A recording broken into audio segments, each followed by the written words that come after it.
a step further into chemistry. Have you ever wondered what's behind the magic of balancing chemical equations and how scientists can predict the outcomes with such precision and confidence? From a messy mix of chemicals to a precise, predictable outcome, it's a remarkable transformation. But what makes it all possible? Well, here's some good news. You've got to worry no more, as your answers all lie with a trusty sidekick: stoichiometry. Stoichiometry is like the recipe book of chemistry, helping us measure out just the right amounts of each ingredient to create something entirely new. Get ready to join the most epic chemistry ever. The entire chemistry yard is buzzing with excitement, and we're about to delve into the fascinating world of stoichiometry. Ready? Then let's delve in. Stoichiometry, just like an ultimate party crasher in the world of chemistry, is all about who's invited to the party, the reactants, who's leaving the products, and who's the life of the party, the limiting reagents. How about you wait? Before we go fully into the party, we need to talk about something really urgent: the mole concept. Oops, it seems like you're a bit threatened by it. Well, no need for worries, fams.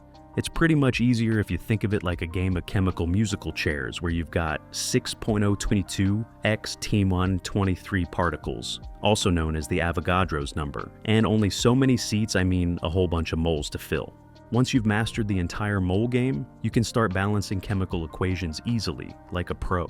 Equation balancing could also be seen as the act of solving a puzzle, although in this case, instead of pieces, you've got a whole bunch of atoms. And instead of getting a picture at the end of the entire game, you've got a perfectly balanced equation with the help of your stoichiometric coefficients. But you and I know that in the real world, reactions don't always go so easily as planned, because that's when reality hits you like a lab explosion gone wrong. You think you got the perfect reaction? Yeah, check here. Oh, heck no! Some crazy dude impurities skewed the rate and yield of the reaction, thereby producing a different product. And this? Why is the product looking like this? Why this color and why is it this thick? Oops, what the hell? I think I didn't add enough hydrogen peroxide. Nah, it's not that. I think your equipment decided to stage a rebellion during the reaction. Yeah, that's when you learn that chemistry is like baking a cake, except instead of flour, sugar, and eggs, you're working with highly reactive substances that can ruin your day, or your lab. But don't worry. That's where limiting reagents and percent yield come in to help you make sense of the chaos, and maybe, just maybe, get that perfect reaction after all.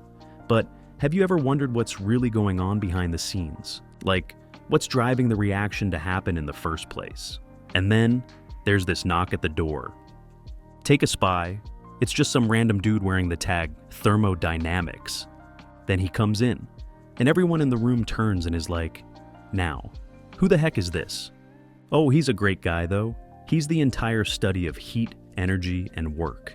You could think of him like a master chef running a busy kitchen. Thermodynamics makes sure everything runs smoothly and efficiently, balancing the energy and resources to create the perfect dish, which is a well-functioning system.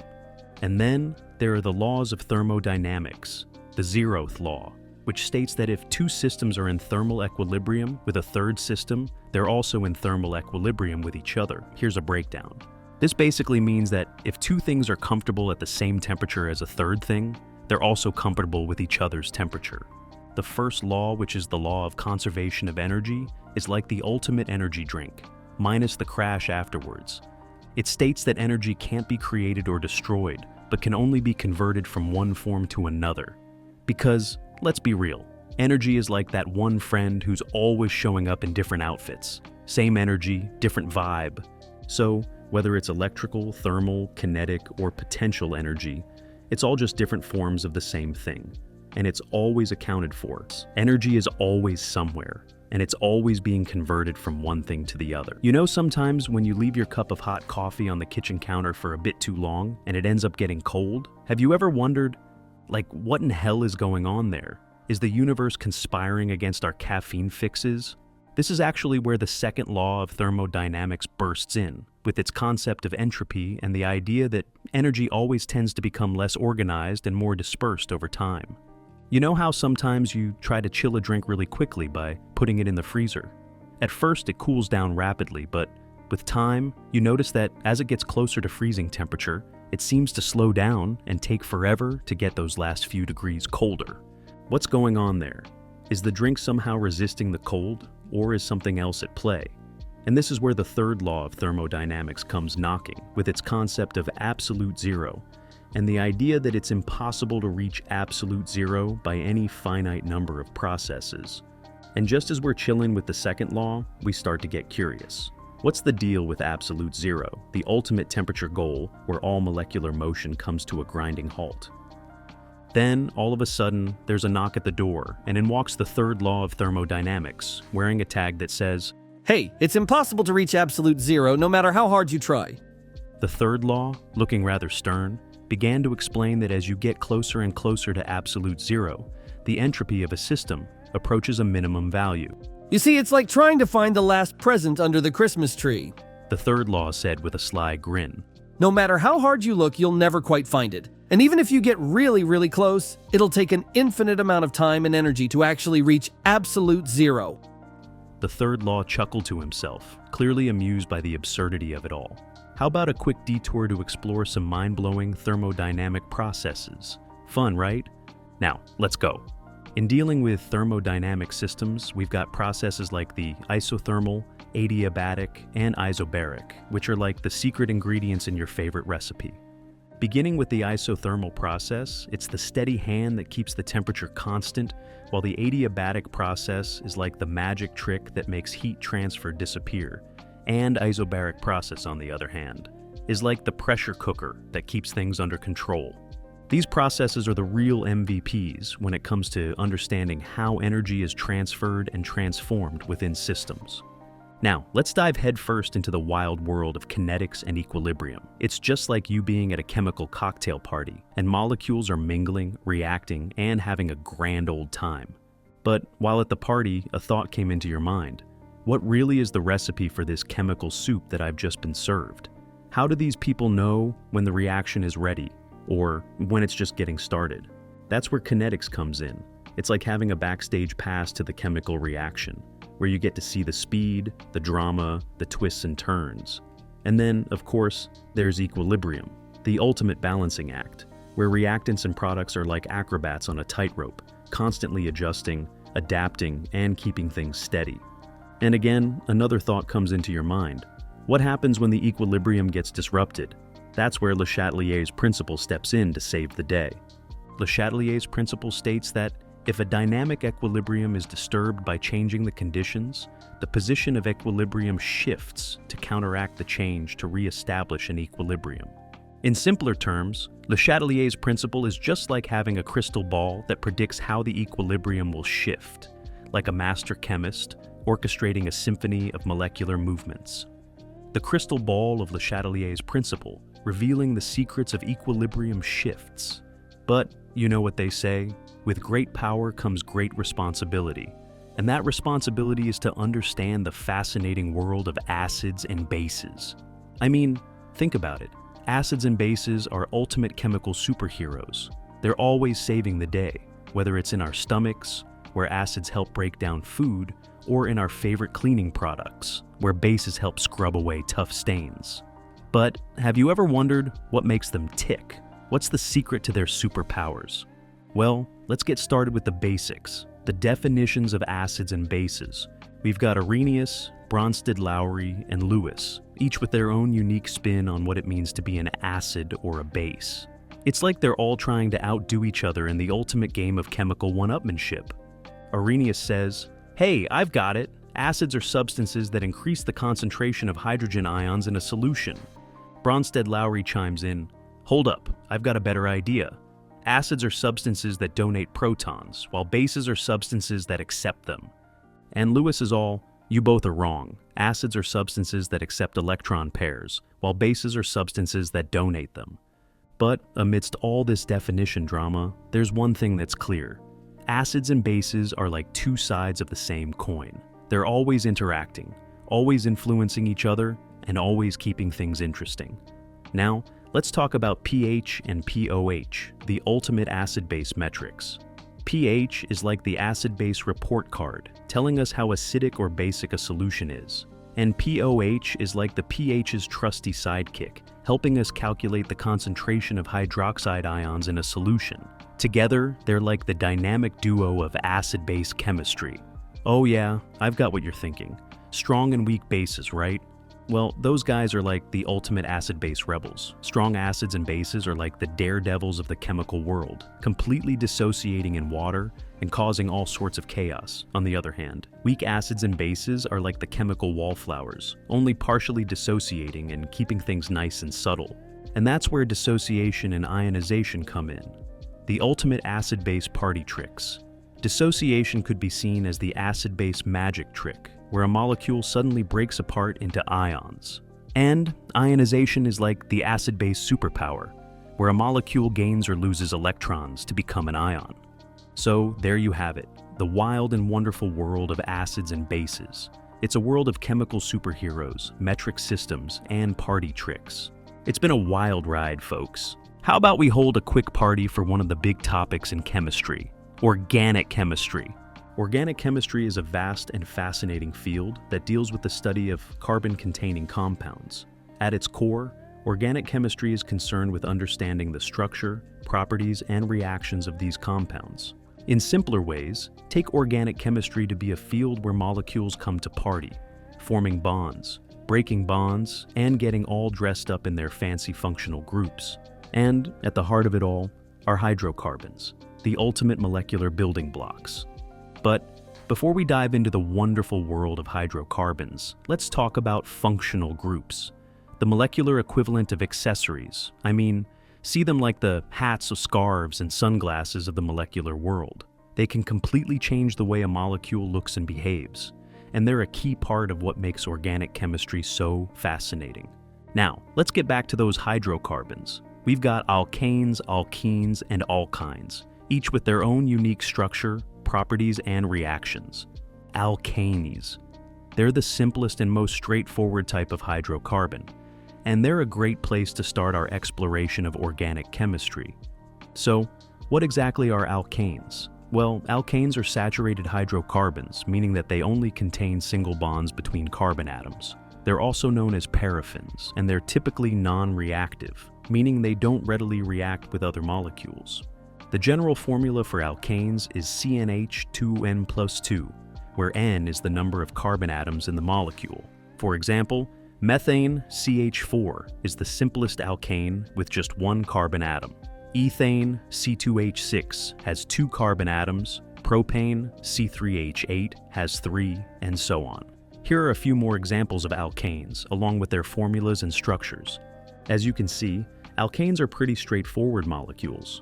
They're all composed of carbon and hydrogen atoms, and they only contain single bonds between carbon atoms. One of the key properties of alkanes is that they're relatively unreactive. This is because they don't have any double or triple bonds, which are often the sites of chemical reactions. As a result, alkanes are often used as solvents or fuels, where their stability and lack of reactivity are valuable assets. Despite their relative simplicity, alkanes are actually pretty interesting molecules. They have some unique physical properties, such as their boiling and melting points, which are influenced by the size and shape of the molecule. For example, methane, CH4, has a boiling point of 161.5 degrees, while pentane, C5H12, has a boiling point of 36.1 degrees. This is because the larger molecule, pentane, has a greater surface area and more intermolecular forces, which hold the molecules together and increase the boiling point. So there you have it, a brief on alkanes. They may not be the most exciting molecules, but they're an important part of the world of organic chemistry. Alkenes, on the other hand, are like the life of a party, the rebel without a cause, the molecule that's always looking for a good time. So, what exactly are alkenes? Well, alkenes are unsaturated hydrocarbons, meaning they contain one or more double bonds between carbon atoms. And please be informed, those double bonds are the key to the whole alkene experience. The general formula for alkenes is CnH2n, where N is the number of carbon atoms in the molecule. For example, ethene, C2H4, is the simplest alkene, with just 2 carbon atoms. Propene, C3H6, which is the next one after ethane has 3 carbon atoms, and butene, C4H8, Being the closest to propene has 4, and just like that, the list goes on. One of the key properties of alkenes is that they're highly reactive. This is because the double bond between carbon atoms is relatively weak, making it easy for other molecules to come along and start a reaction. And in case you haven't heard it elsewhere, alkenes can get into all sorts of molecular mischief. They can undergo addition reactions, elimination reactions, and even polymerization reactions. And lastly, we have alkynes. Alkynes in all their triple-bonded glory might be a little mysterious, a little elusive, but they're definitely worth getting to know. Who knows, you might just find yourself falling in love with these molecular marvels. Now, you might be wondering, what's the big deal about alkynes? Well, those guys have a triple bond that is like a molecular superpower, which makes them incredibly reactive and opens them to a whole world of possibilities for chemical reactions. For example, alkenes can undergo addition reactions, where other molecules add to the triple bond. They can also undergo polymerization reactions, where multiple alkyne molecules join together to form a long chain. And let's not forget about the infamous alkyne zipper reaction, where an alkyne molecule undergoes a series of rapid-fire reactions, resulting in a brand new molecule with a completely different structure. Here are a few examples of alkynes, along with their formulas and structures. That's not all, folks. We've also got aromatics, the molecular superstars, with their fancy ring structures and their amazing stability. And let's not forget about functional groups, the molecular accessories that can make or break a molecule's reputation. So, that's that with the organic chemistry party. Now we're diving into the wild world of biochemistry, where molecules are the life of the party, and metabolic pathways are the secret routes that keep everything running smoothly. Buckle up, because we're about to embark on a fascinating journey through the realm of biomolecules. First off, let's talk about biomolecules. These are the building blocks of life, folks.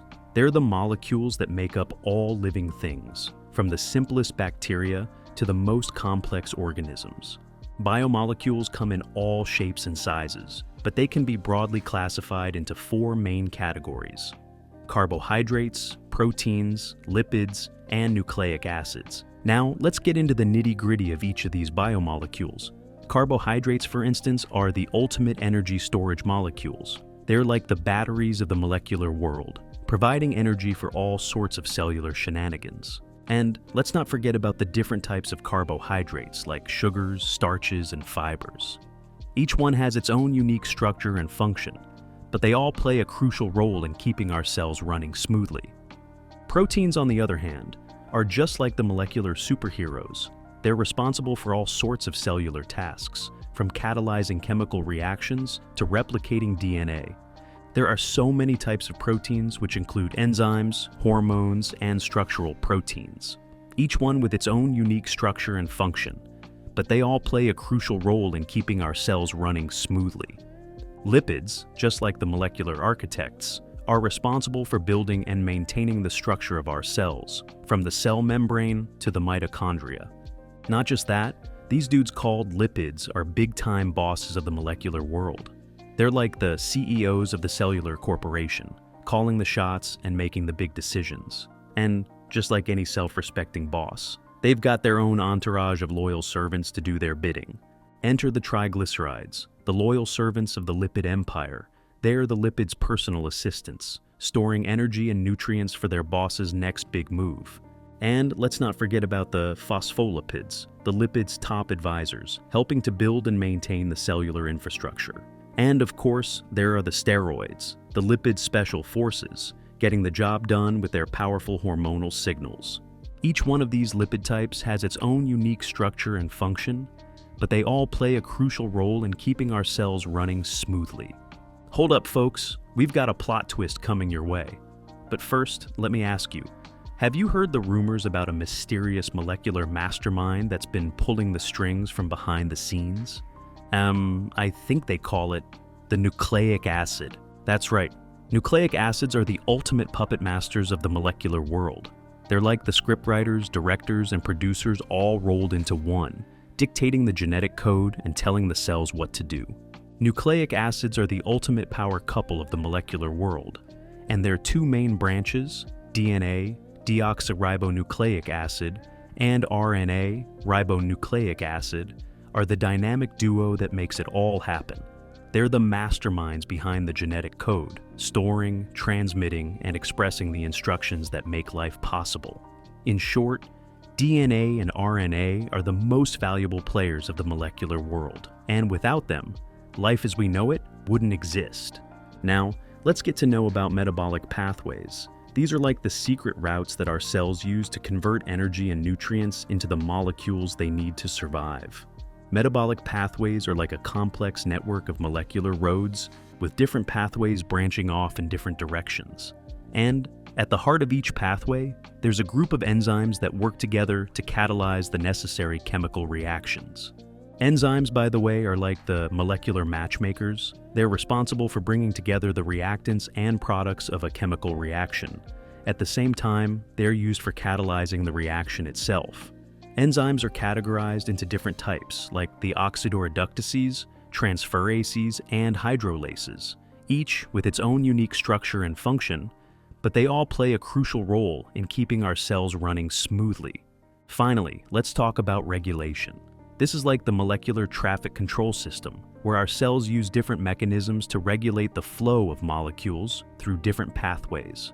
Regulation is like a complex system of molecular stoplights and traffic signals, where different signals are used to control the flow of molecules through different pathways. That's a wrap, folks. If you found this video helpful, awesome. If not, well, we'll just pretend you did.